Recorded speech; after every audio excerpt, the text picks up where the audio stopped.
beauty. To me, coming to fight night and watching fights, when I'm looking for a great fight, I just want to see that beauty of boxing, that hit, don't get hit, or everybody gets hit. I don't care. It's like, Right. it's entertainment. We want to see what type of fight are these men going to show tonight. And I'm happy to be here. Boxer Keith Thurman with us here on Fox Sports Radio. Jonas Knox with you here on FSR. The life of a fighter, the part of that life that nobody hears about is what? Like I said, it's the upbringing, it's the 7-8 miles a day, that they're running, it's those moments where you're climbing the ladder and people don't even know your name yet, but you're still striving to be something, to be great, for the world to know who you are.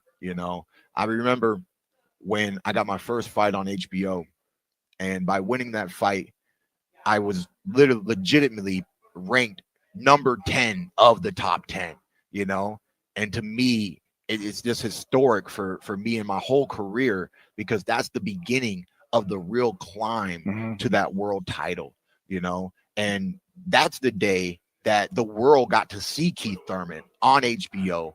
And now I'm officially in the top 10. They have to say my name. Later that year, I got Prospect of the Year award and things of that nature. Small little wins, but it's just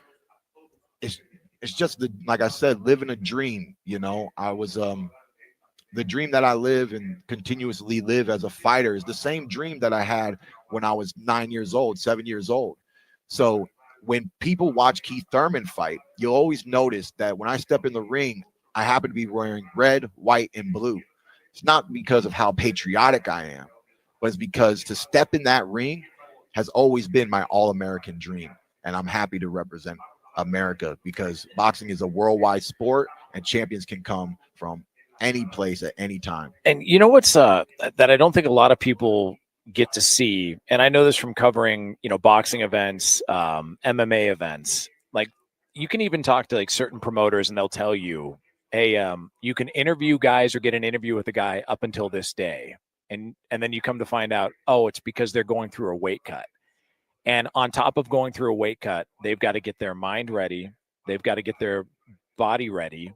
And they've got to come to terms with the fact that, hey, things could get rough in there, like real rough. And on top of all that, you've got family, children, people watching you go out there and literally put your life Number one on your car radio preset and the new and improved iHeartRadio app. WINCA AM Miami, WMIB FM HD2 Fort Lauderdale. Free never sounded so good. 1-1. He might have hit one out of the ballpark there. Out to right and deep. Second deck. He squared the bunt 2 pitches ago. And Kyle Stowers rips number 16 into the seats. Tied at 1, bottom 2. Miami Marlins baseball is on deck. Pitch to Connor Norby. He drills out to right center and deep. Frelick back. Track wall. It is gone. Connor Norby. He's getting right. 1-1 pitch. That one hammered out to left center field and deep. Martian Rojas back. They're looking up, and it's gone. Wag attack. A 2-run homer. Marlins on deck. Brought to you by ADT, the official smart security partner of the Miami Marlins and Norwegian Cruise Line. Experience more at sea.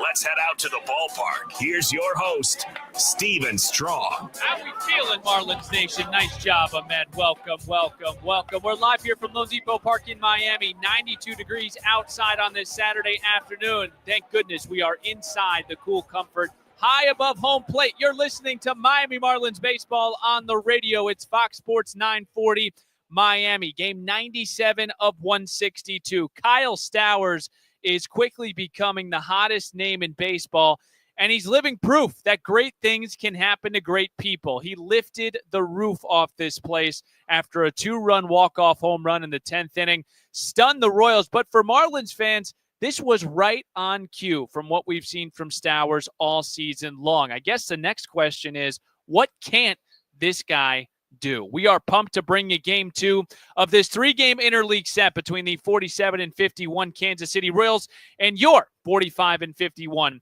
Miami Marlins. Michael Wacha, 34-year-old right-hander, will make his 20th start of the season for KC. He will go opposite Cal Quantrill, who has seen the Kansas City Royals a couple of times. He's 6-0 with a 2.96 ERA across his career. Of course, spent some time with the Cleveland Guardians. He will look to get on the right foot in this second half. He'll make his 19th start of the season.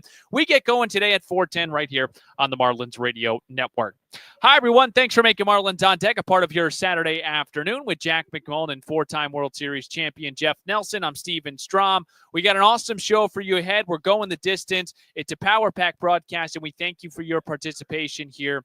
Again, Ahmed back in the studio, Fox Sports 940 Miami. We'll start here with Kyle Stowers. Another historic night. We'll visit some of the details that come with last night. Cal Quantrill spoke ahead of his start. We'll hear from him. We'll get you ahead of the count with Cal and Michael Wacha. Jack and Nelly will jump in for some storylines, some reaction from last night. When something like yesterday happens, you want to try to squeeze every last ounce of content that you can possibly get. We'll get to our Expo question of the day at Marlins Radio and Steve's guarantee to victory. So we start with last night, and the Marlins opened up the second half with its 7th walk-off victory of the season, and Kyle Stowers' MLB leading 3rd walk-off hit. 1-1. Kyle swinging away, out to right and deep. The All-Star leaves the yard.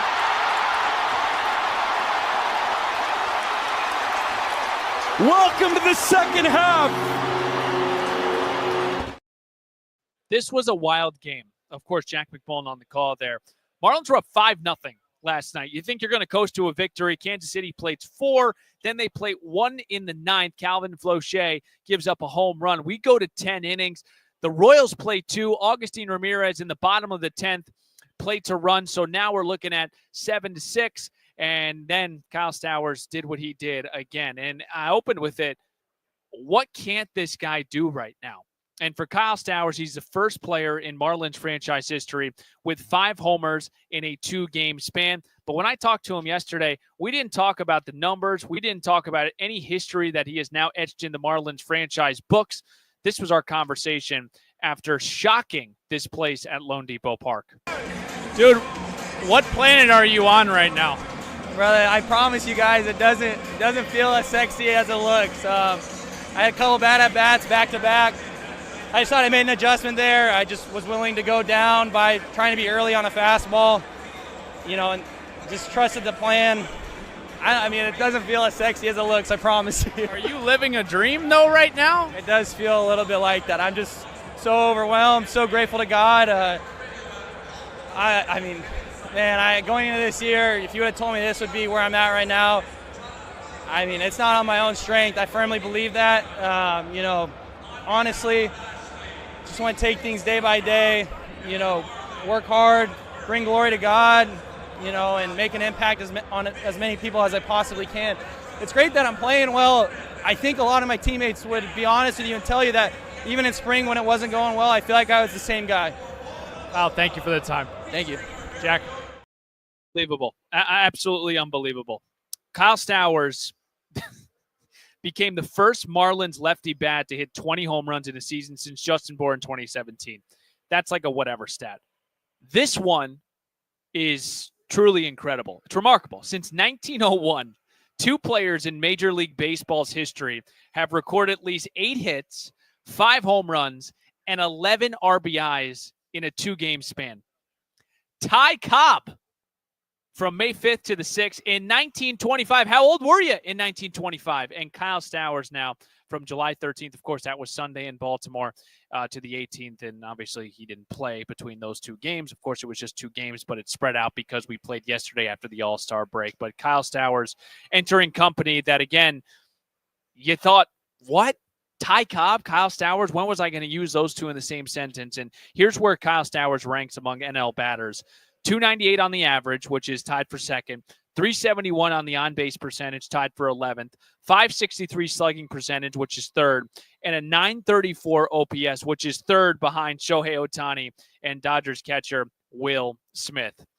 What is next for Kyle Stowers? I truly don't know. We saw a walk-off on opening day. We saw a grand slam off of Mason Miller in walk-off fashion. We saw 3 homers in Baltimore on Sunday against his former team. We saw him in the All-Star game in that home run show-off, and now we saw it last night. They're just running out of things that this guy can check off his personal list here in 2025. We will break here. Cal Quantrill will get the ball coming out of his All-Star break. He'll look to get off to, a good start for Cal. It was obviously not the start that he wanted to in 2025, but then he figured out a rhythm in May and June and then had a rough start to end the break. But we'll hear from Cal on the key today, plus what his personal goals are going into the second half with the Miami Marlins. We'll play at 4:10 here. We'll break. We'll come back with more. Marlins on Deck continues on the Marlins Radio Network.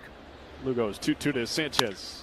That one hit well out to center field in deep. Isbell working back. He's just looking up. It is gone. Hope you kept your feet up, Sanchi. 3-1. That one hit well out to right center. Caglione back at the track. Number 20. How about the All-Star?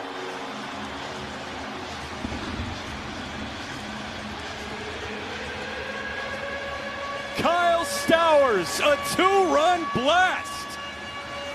And it's an early ambush, 3-0 Fish in the bottom of the first inning. Eventually, it may become a problem.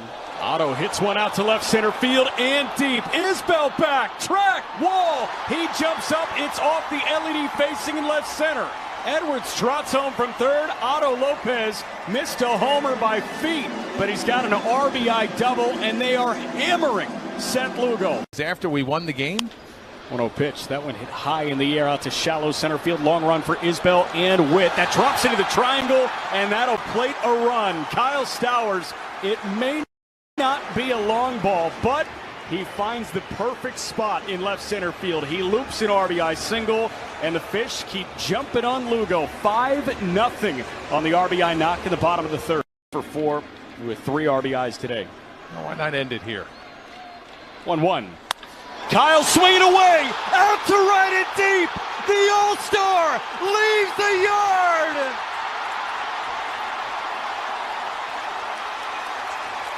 Welcome to the second half. Same Kyle.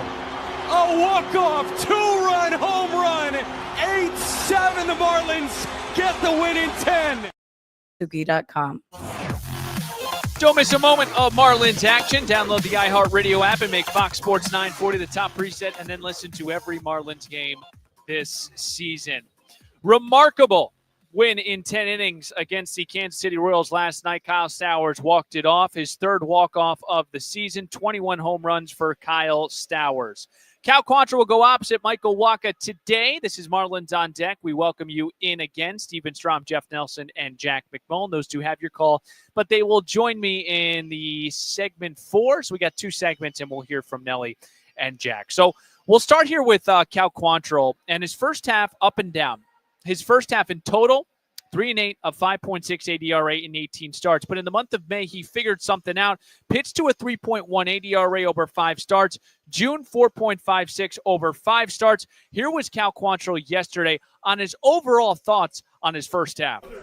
Yeah, I think I probably pitched better than my numbers show, which is, good and bad. You'd like things to add up the way you want them to add up. But, I think with the opportunity I've been given, I think I've done a pretty good job. And baseball is one of those sports where if you just keep doing it the right way, eventually the game kind of comes around and rewards you. So we got a fresh, kind of a fresh start here in the second half. And we'll take the, the positives from the last kind of 5 to 10 starts of the first half and keep rolling. Now, personally, for you, what's next as you enter the second half? Personally, I think I'd like to get a little bit closer to where I was, first half of last year, and get deeper into games, and continue to feel good that kind of in that 4th, 5th, and 6th inning. For the most part, I think I've done that, even if I haven't been afforded the opportunity to go deep in games. But you just keep putting numbers out there, and you think that eventually that'll come. Cal has flirted with 6 innings, but he has not completed 6 frames this season. So for today against the Kansas City Royals, who Cal has seen a handful across his career, spent a ton of time with the Cleveland Guardians.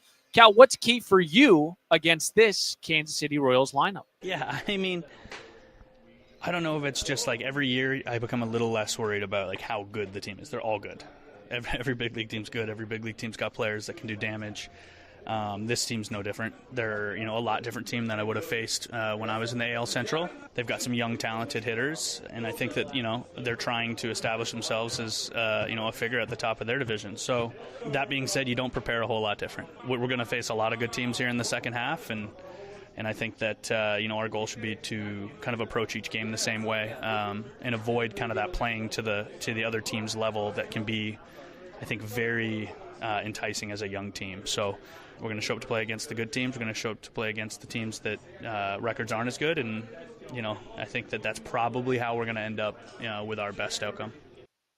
No, Cal has turned into one of the better bites on this team, by the way, and he's 100% right. The schedule, which looked daunting a couple of weeks ago, for me, it doesn't look daunting. This team plays the way that they're playing right now. I don't care who they play. I don't care if it's the Yankees. I don't care if it's the Dodgers. If they play this brand of baseball, they're going to win ball games. So for Cal Quantrill, again, just talking and getting back to what we asked him originally, what the key is against his Royals lineup, and he said, you know what, it's tough for me to tell you what the key is because every team, every lineup, every offense is different, and they're all lethal in their own ways.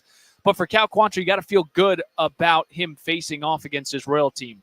The former Guardian is 6-0 with a 3.32 ERA in 7 career starts against the Royals, and in 10 appearances, 7 starts, 2.96 ERA. So he's had success against his Royals team. It's a different one, of course, but it's a KC team that has struggled to score runs this year. 29th in baseball in team runs and 29th in baseball in home runs hit here in 2025. So the Marlins have an opportunity to take this series and win it on this Saturday afternoon. Cal Quantrill takes the bump. We will dive deeper into the matchup on the mound with him and Michael Wacha. 4:10 first pitch. We're back in 2 minutes on the Marlins Radio Network.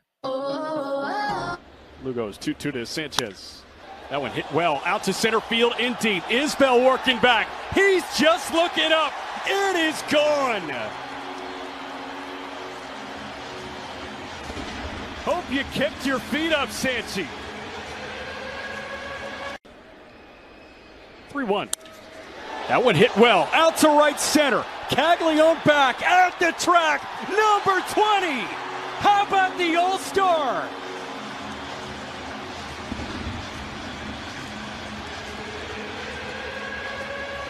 Kyle Stowers, a 2-run blast.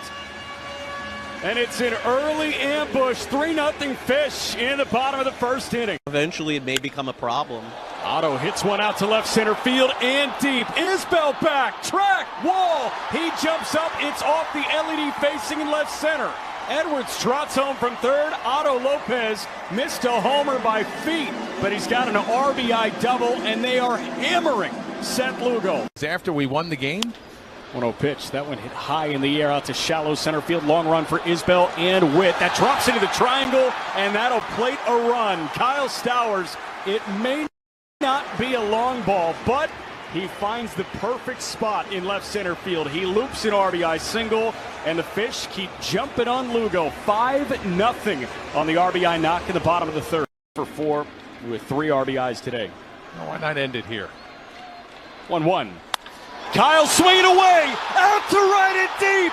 The All-Star leaves the yard.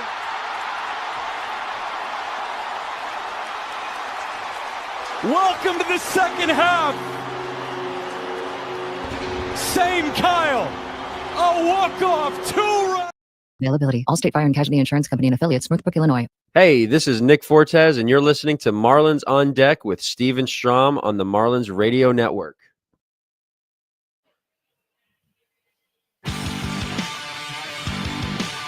Well, we're off and running here on the Marlins Radio Network. This is Marlins on Deck, Fox Sports 940 Miami. Steven Strom here. Thanks for hanging out with us on a Saturday afternoon. 4:10 first pitch. Marlins and the Royals, game 2 of this 3-game interleague set. Jeff Nelson, Jack McMullen, they'll join me in the next segment. they also have your call. Let's get you ahead of the count.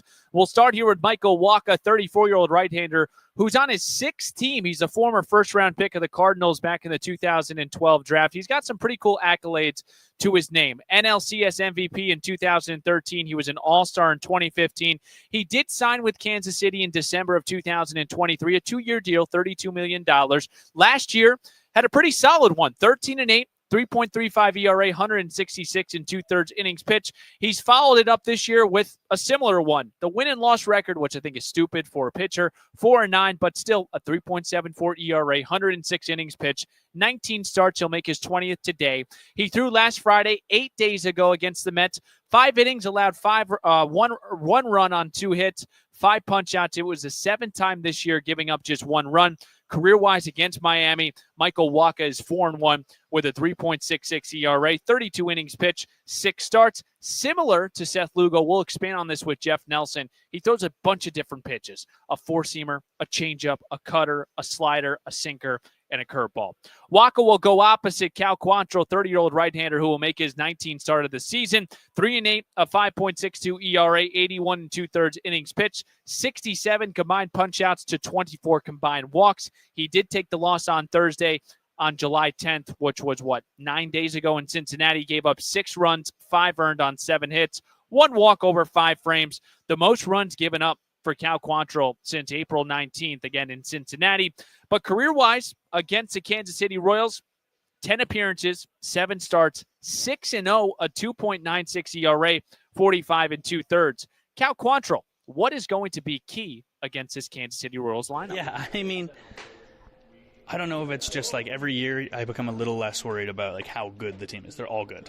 Every big league team's good. Every big league team's got players that can do damage. This team's no different. They're a lot different team than I would have faced when I was in the AL Central. They've got some young, talented hitters, and I think that they're trying to establish themselves as a figure at the top of their division. So that being said, you don't prepare a whole lot different. We're going to face a lot of good teams here in the second half, and I think that our goal should be to kind of approach each game the same way and avoid kind of that playing to the other team's level that can be, I think, very enticing as a young team. So we're going to show up to play against the good teams. We're going to show up to play against the teams that records aren't as good. And, I think that that's probably how we're going to end up with our best outcome. Well, there you have it. That's Cal Quantrill on what is key today against the Kansas City Royals. The key? Nothing, because every lineup presents a different challenge, and every lineup is good at this level. He will go opposite Michael Wacha. We will break here. Jeff Nelson and Jack McMullen will join me. We'll talk about Kyle Stowers, and we'll talk about why Michael Wacha is pretty similar to what the Marlins saw last night in Seth Lugo. 4:10 first pitch. We're back in 2 minutes on the Marlins Radio Network. Lugo's 2-2 to Sanchez. That one hit well out to center field in deep. Isbell working back. He's just looking up. It is gone. Hope you kicked your feet up, Sanchi. 3-1. That one hit well out to right center. Caglione back at the track. Number 20. How about the All-Star?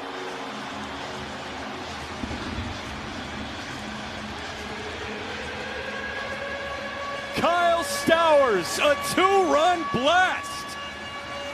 And it's an early ambush, 3-0 Fish in the bottom of the first inning. Eventually it may become a problem. Otto hits one out to left center field and deep. Isbell back, track, wall. He jumps up, it's off the LED facing in left center. Edwards trots home from third. Otto Lopez missed a homer by feet, but he's got an RBI double, and they are hammering Seth Lugo. After we won the game? 1-0 pitch. That one hit high in the air out to shallow center field. Long run for Isbell and Witt. That drops into the triangle, and that'll plate a run. Kyle Stowers, it may not be a long ball, but he finds the perfect spot in left center field. He loops an RBI single, and the Fish keep jumping on Lugo. 5-0 on the RBI knock in the bottom of the third. For 4 with 3 RBIs today. Why not end it here? 1-1. Kyle swinging away, out to right and deep. The All-Star leaves the yard. Y pago automático con cuenta bancaria registrada. Aplican restricciones. Equipo de impuestos y tarifas son adicionales. Después de la promo aplican tarifas regulares. Ahorros comparados a Verizon 5G Internet más una línea Limited Welcome y AT&T Internet 300 más una línea Limited Started SL. Requiere Xfinity Internet. Velocidades reales varían. Velocidades se reducen después del uso de 30 gigabits por línea. Los límites de datos y los ahorros reales varían. With 3 RBIs today. Why not end it here? 1-1. Kyle swinging away. Out to right and deep. The All-Star leaves the yard. A walk-off 2-run home run. 8-7. The Marlins get the win in 10. Kyle Stowers, first player in Marlins history with 5 homers in a 2-game span. Marlins' 7th walk-off victory of the season, and Kyle Stowers' 3rd walk-off hit of 2025. Steven Strom, Jeff Nelson, Jack McMullen. Nelly, you said it. Why don't you end it at what made you say that? Because a lot of broadcasters do it all the time, but you don't do it. It was very subdued as well. I mean, it wasn't like it was almost like a hanging slider. I wasn't real convicted with it. Why not? I mean, I don't know. I felt it. I just said it. And it worked out. I could have said it at the beginning of the bat, but I said it right before the pitch. No, I mean, Jack, like we both were kind of at a loss for words last night during the post-game show. My question in the open, like, what can't this guy do at this point? Like, what is it? Hit second or third? I mean, why is he this guy? Like we talked about it yesterday. How come he's not hitting up in the lineup? Well, you know what? That's a question for Marlins manager Clayton McCullough, who did speak this afternoon. He wasn't asked that question, but has very he ever valid. Been asked that question? He has, and he likes the depth that Kyle brings. He likes kind of working. He likes in Sanchez pulses. versus righties, honestly, more than anything. Yeah, so, you know. No, I think he's not trending for 30 stolen bases, but aside from that, this guy might be walking on water by the end of the weekend. Okay, go ahead, Nelly. Do you have anything else to say? No. Okay. I do want to get into the pitching matchup because you had mentioned to me that this guy, Michael Wacha, is very similar to Seth Lugo. Yeah, they throw a lot of pitches, but what else? Expand. Why are we seeing a guy, or how are we seeing a guy very similar from last night? The fastball is a little bit better with Wacha. You know, Lugo, low 90s, Wacha 93 to 95, four-seamer up in the zone. Very similar with just, I think, the amount of pitches. They mix it up. They try to stay off the barrel. A lot of weak contact. Now with Wacha, if you look at his hard stuff, whether it's a two-seamer, four-seamer cutter, everything's over 300. And his off-speed is his success. The changeup, the curveball, and the slider he has a lot of success with. But it's pretty similar styles. Now, righties can have similar styles and get away with it and going back to back. Lefties will have you have two lefties that have similar styles. It's very, I don't like them going back to back because they tend to, that second guy winds up getting hit. Now righties, you can get away with it a little bit. Jack, it feels like, and who knows what happens at the trade deadline, but for Cal Quantrill, he's pitching probably for the second half here for the Marlins, but possibly for another team. I know he talked in his media availability yesterday about he feels like the numbers don't reflect what it looks like or what it maybe produced. Yeah. What should we look for Cal Quantrill? I guess not even just today against the Royals, but throughout the next couple of starts for him. Yeah, honestly, I think damage control is a huge thing, right? And he couldn't avoid damage control, or at least he gave in to possible damage control shortcomings in Cincinnati in his last start before the break. And it was the first time that he had allowed, 5 or more runs since April 30th. So this guy had gone 2.5 months without allowing more than 5. The crooked start was really not against him. Now, a lot of that was because of sample size. His starts are shorter than pretty much kind of like a anybody reliever else. In a way. A little bit, yeah. I mean, it's almost like he's an extended opener. That's probably the way that I would put it, where he's going to work you 2 times through the order, and after the 18th hitter that he sees, it's really touch and feel. And it's like, how are you going to get us through the next 4, next 5, maybe even the next 9? We shall see. But for Cal, I'm really watching to see how the front turn through the order goes. Bobby Witt Jr. in the 2-hole is a huge one for me. Vinny Pasquantino is a huge one for me. And then I'm looking down as well. John Rave is clearly swinging a hot bat. Oh, my gosh. A guy like John Rave. Rave with a multi-homer day, but a guy like Freddie Fermin, that's somebody that I'm IDing. If he looks good against him the first time, I feel decent about the second time. And third time through, we'll see how long he goes. Jack, last thing, give the audience a preview of our program today. We're going to have a couple of special guests, and we had one today being introduced. Draft day today. Iva Arquette, 7th overall pick of the Fish out of Oregon State. The consensus top college bat in the draft this year, officially signed with the Miami Marlins earlier today. Iva will join us in the bottom of the third inning, and the director of amateur scouting and a friend of the program now, Frankie Polari, is going to join us in the top of the 5th. So Iva Arquette, bottom 3, Frankie Polari, top 5. Excited for those conversations and excited for this game at 4:10. Cal Quantrill, Michael Waka will break here. Jack and Nelly have your call at 4:10, about 13 minutes. We'll get our Expo question of today at Marlins Radio and Steve's Guaranteed a Victory, which, by the way, got lost in the shuffle. Graham Pauly, 2 hits. It hit. We're back in 2 minutes on the Marlins Radio Network. Lugo's 2-2 to Sanchez. That one hit well. Out to center field in deep. Isbell working back. He's just looking up. It is gone. Hope you kept your feet up, Sanchi. 3-1. That one hit well. Out to right center. Caglione back. At the track. Number 20. How about the All-Star?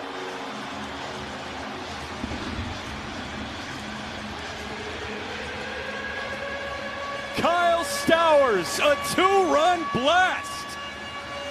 And it's an early ambush, 3-0 Fish in the bottom of the first inning. Eventually, it may become a problem. Otto hits one out to left center field and deep. Isbell back, track, wall. He jumps up. It's off the LED facing in left center. Edwards trots home from third. Otto Lopez missed a homer by feet, but he's got an RBI double, and they are hammering Seth Lugo. After we won the game? 1-0 pitch. That one hit high in the air out to shallow center field. Long run for Isbell and Witt. That drops into the triangle, and that'll plate a run. Kyle Stowers, it may not be a long ball, but he finds the perfect spot in left center field. He loops an RBI single, and the Fish keep jumping on Lugo. 5-0 on the RBI knock in the bottom of the third. For 4 with 3 RBIs today. Why not end it here? 1-1. Kyle swinging away, out to right and deep. The All-Star leaves the yard.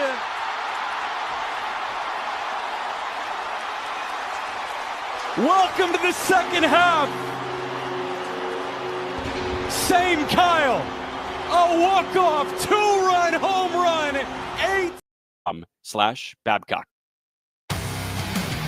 All right, folks, we just had the national anthem here at Lone Depot Park. Marlins looking to win this series on this Saturday afternoon. Thanks for hanging out with us on Fox Sports 940 Miami. I'm Ed back in the studio hitting the 1s and 2s. I'm Steven Strom. Jeff Nelson is walking into the booth right now. Jack McMullen has your call. 4:10 first pitch, 11 minutes away from first pitch. Michael Waka will go opposite Cal Quantrill here this afternoon. Let's get to our Expo question today at Marlins Radio. Who was the last Marlins lefty to have a 20 home run season? You can't say Kyle Stowers. Make sure to vote at Marlins Radio. It is time for Steve's Guarantee. Batter up. Batter up. Let's play some ball. First pitch is moments away. Time now for Steve's Guarantees. It's funny, Nelly's laughing at Steve's Guarantee, even though it hit yesterday. Graham Pauly, 2 hits and a victory.